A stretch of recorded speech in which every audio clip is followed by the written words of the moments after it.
ನಳದಮಯಂತಿ ಭಾಗ 8. ಇಂದು ನಾವು ನಳದಮಯಂತಿ ಕಥೆಯ ಭಾಗ 8ರ ಕಥೆಯನ್ನು ಕೇಳೋಣ. ಈ ಕಥೆಯು ಕನ್ನಡ ಹಾಗೂ ಇಂಗ್ಲಿಷ್ ಎರಡೂ ಭಾಷೆಯಲ್ಲಿದೆ. ಎರಡೂ ಭಾಷೆಯಲ್ಲೂ ನೀವು ಈ ಕಥೆಯನ್ನು ಕೇಳಬಹುದು. ಲಿಂಕನ್ನು ಡಿಸ್ಕ್ರಿಪ್ಷನ್ ಬಾಕ್ಸಲ್ಲಿ ನೀಡಲಾಗಿದೆ. ನಳದಮಯಂತಿ ಭಾಗ 8. ನಳನು ದಮಯಂತಿಗೆ ಪಗಡೆಯಲ್ಲಿ ಉಂಟಾದ ಸೋಲನ್ನು ತಿಳಿಸಿ ಅವಳನ್ನು ತಂದೆಯ ಮನೆಗೆ ಹೋಗುವಂತೆ ಹೇಳುತ್ತಾನೆ. ಆದರೆ ಪತಿವ್ರತೆಯಾದ ದಮಯಂತಿ, ಓ ಪ್ರಿಯನೇ, ನಾನು ನಿನ್ನ ಹೆಂಡತಿ.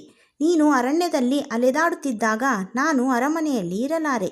ನಾನು ಸದಾಕಾಲ ನಿನ್ನ ಜೊತೆಯಲ್ಲೇ ಇರುವವಳು ಎಂದು ಹೇಳಿದಳು. ಆಮೇಲೆ ತನ್ನ ಇಬ್ಬರೂ ಮಕ್ಕಳನ್ನು ತಂದೆಯ ಮನೆಗೆ ಕಳುಹಿಸಿ ತಾನು ಗಂಡನನ್ನು ಹಿಂಬಾಲಿಸಿದಳು.